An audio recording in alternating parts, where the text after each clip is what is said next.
sente culpada, porque se eu não te falasse, tu não ia saber, né? Como é que tu ia saber disso? Tu não é psicóloga. Então eu fiquei mais tranquila.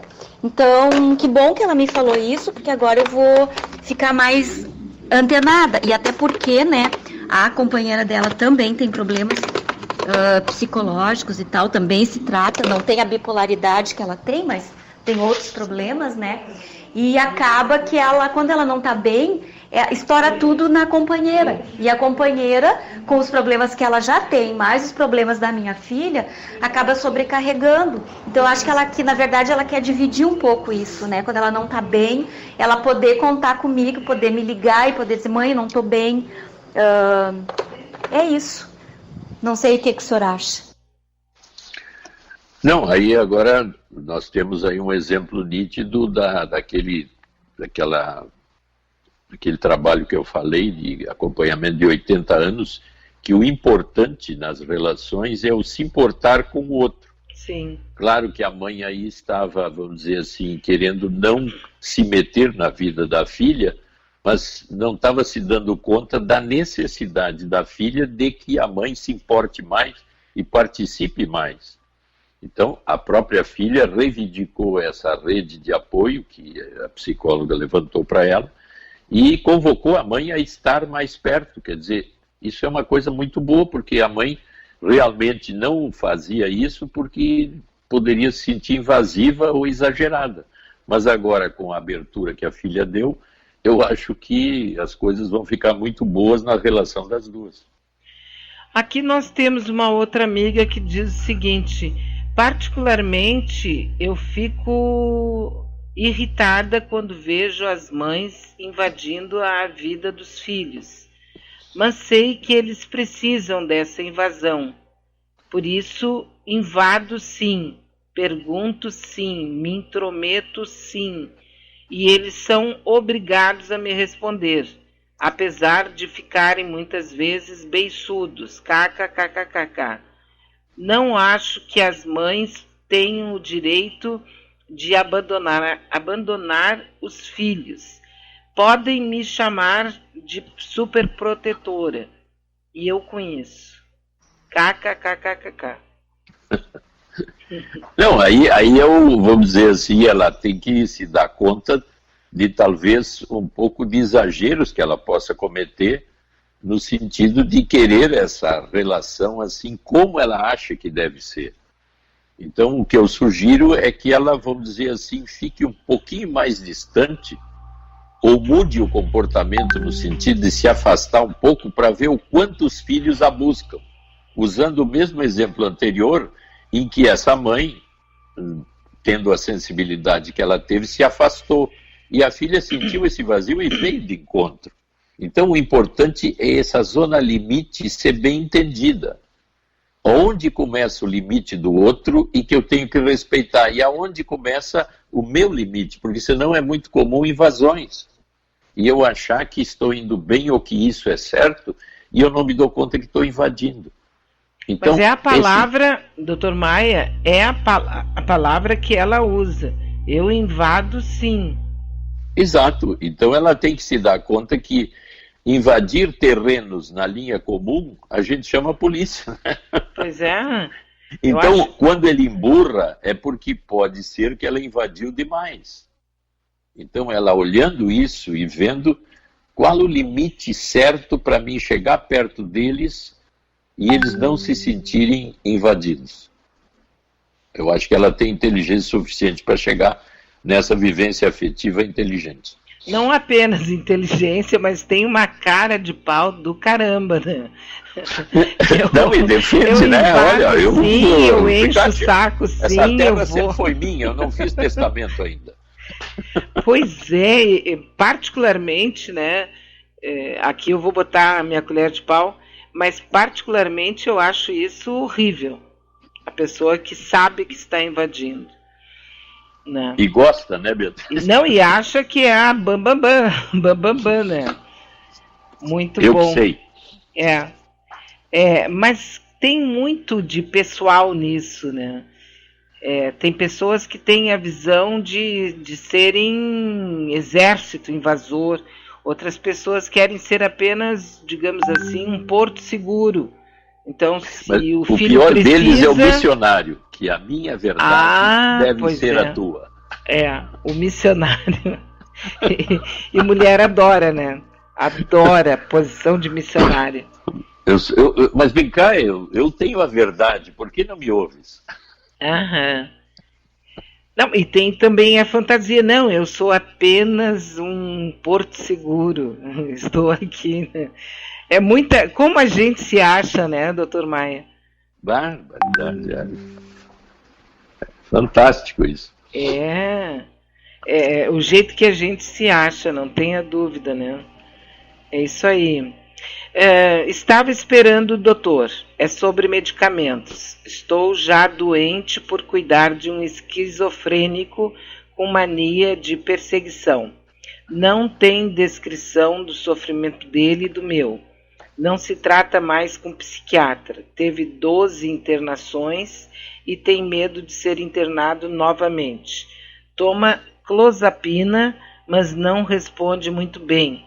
Mas os outros remédios não fizeram o efeito desejado. Queria saber se poderia interagir com outro medicamento. Já usei Rivotril, mas tenho medo. Ou se já existe uma outra droga mais eficiente. Eu aconselho ela a consultar um psiquiatra. Tem que ser, né? Geralmente são clínicos de medicação, porque tem outros antipsicóticos que não esse que, avaliando o caso, poderiam ser trocados ou usados, né? Tem antipsicóticos bem mais, vamos dizer, poderosos que agem no pensamento, principalmente quando a linha é a esquizofrenia paranoica, né? Que age no pensamento. Que é a mania de perseguição. É a mania de perseguição. É uma esquizofrenia, vamos dizer assim, a mais problemática, porque as ideias são delirantes fixas, né? Então, por isso que, ou associam antipsicóticos, a clozapina não está fazendo efeito, outros antipsicóticos podem ser associados, e aí tem um efeito de diminuir as ideias de perseguição. 11h15. Nós temos aqui uma fala da Cristina Rosa. Vamos ouvi-la. Bom dia, doutor Maia, aqui é a Cristina. Eu tenho uma pergunta para fazer com relação a uma coisa que me incomoda muito. As mães de filhos homens que tratam eles de uma forma diferente das filhas mulheres, infantilizando até. Eles sempre são o bebezinho. Aí quando chega lá o dia do aniversário, elas sempre colocam as fotos. Ai, os meus bebês. Ai, os meus bebês. Olha, eu fico furiosa, não suporto ver isso. Porque realmente, se os homens estão do jeito que estão, é culpa da criação da mãe. E eu vejo muitas mulheres tratando os filhos homens como uns adolescentes, como uns idiotas até, idiotizando os filhos homens. Gostaria de saber o que o senhor tem para falar sobre isso para nós. Um abração. Abraço. Não, eu acho que isso é uma característica, assim, porque é meio social, assim, a mulher ter um filho homem, um orgulho para o pai, um orgulho para ela, isso existe de uma forma muito categórica. Até esses dias eu estava vendo uma reportagem sobre a Índia, em que, apesar da Índia ser um país, assim, ela é metade, um pouco maior que a metade do Brasil, mas tem 1 bilhão e 400 milhões de habitantes, e faltam quase 200 milhões de mulheres, porque quando elas sabem que estão grávidas, uma tradição hindu, e fazem aborto da menina.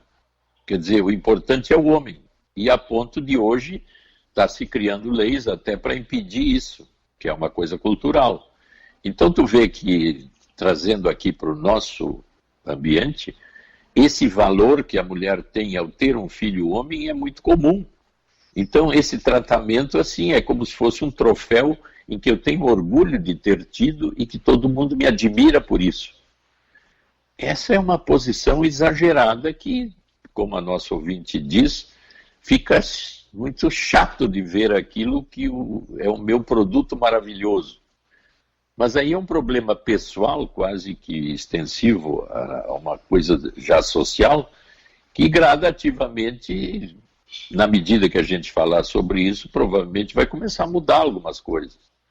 Mas há essa coisa que até, como eu falei, na Índia existe situações desse tipo, né? Na China, até há pouco tempo, só podia ter um filho. Um filho, né? De preferência homem, né? De preferência homem. Tanto que então, hoje tem... É uma coisa densa isso, né? Tem cantões na China em que os homens não conseguem encontrar mulher para casar. É o mesmo caso da China e da Índia, quer dizer. E a China também. A China deve ter 1 bilhão e 300 milhões de pessoas.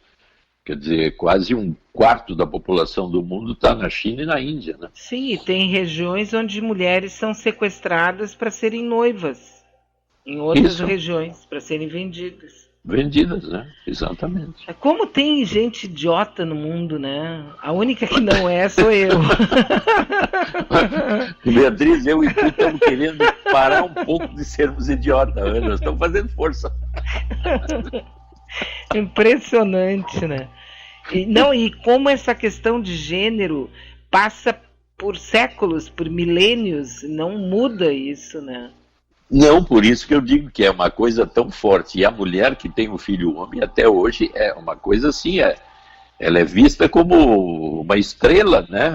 Olha aí, até numa linha psicanalítica mais pesada de interpretação, a mulher fica fálica, porque ela não tem o pênis, mas ao nascer um filho homem, é o pênis dela.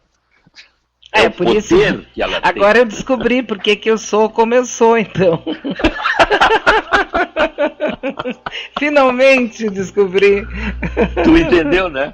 Entendi, finalmente. Não, porque tu sabe que essa experiência, eu particularmente tive uma filha mulher e um filho homem. Então, eu costumo brincar assim que eu tive 2 filhos únicos, né? E que eu tive a experiência com a mulher e tive a experiência com o homem. Como eu sou meio distraída, não sou... talvez eu não tenha sido uma mãe muito presente, assim, né? Mas invasiva eu sei de fato que eu não sou. E fico olhando, e às vezes as pessoas me perguntam, né, alguma coisa, eu digo, olha, tu é sogra, deixa teu filho viver a vida dele. Ele escolheu uma mulher para ele. Não foi para ti. Eu uma vez influenciei uma situação onde realmente a mãe era filho único, de fato não tinha uma filha mulher, e ela estava enlouquecendo, o rapaz e a nora. Por quê? Porque ela perdeu a razão da vida dela quando ele casou. Ao invés dela ir procurar o que fazer e plantar batatas, qualquer coisa, ela ficou em volta enchendo os pacovados 2, entende? E acho que falta para a mulher, minha opiniãozinha, um pouco de se valorizar e fazer alguma coisa que seja do teu interesse. Se o teu filho precisar de ti, ele vai te falar. É que tu levantou uma coisa muito importante, que é uma identificação apaixonada pelo filho, que é meio inconsciente, também não é percebida assim de forma clara como nós estamos colocando. Então, as mães apaixonadas pelos filhos homens, e que se cria muito problema quando este homem começa a apresentar uma outra mulher. Isso é considerado uma traição, porque no amor secreto, não erótico, não sexual, esse homem, esse filho, é o meu amor. Então, ele está me traindo com essa aí, eu não sei quem é essa aí. Isso é sim. Tão poderoso e tão forte que se a mulher não se der conta, se criam situações muito sérias aí. E é difícil de se dar conta, pois aí que nós estamos dizendo. Quando os afetos dominam a conduta, a burrice intelectual, graça não existe. E aí aquele amor se transforma num terror. Porque... Numa espécie de ódio ao filho e à mulher do filho. Então as brigas são intermináveis. Tanto que tem uma menina... No fundo, é isso que nós estamos falando. Tem uma mulher que tem 2 filhos homens. Claro que eles vão crescer e ter namoradas, né? Ela sempre brinca hoje, né?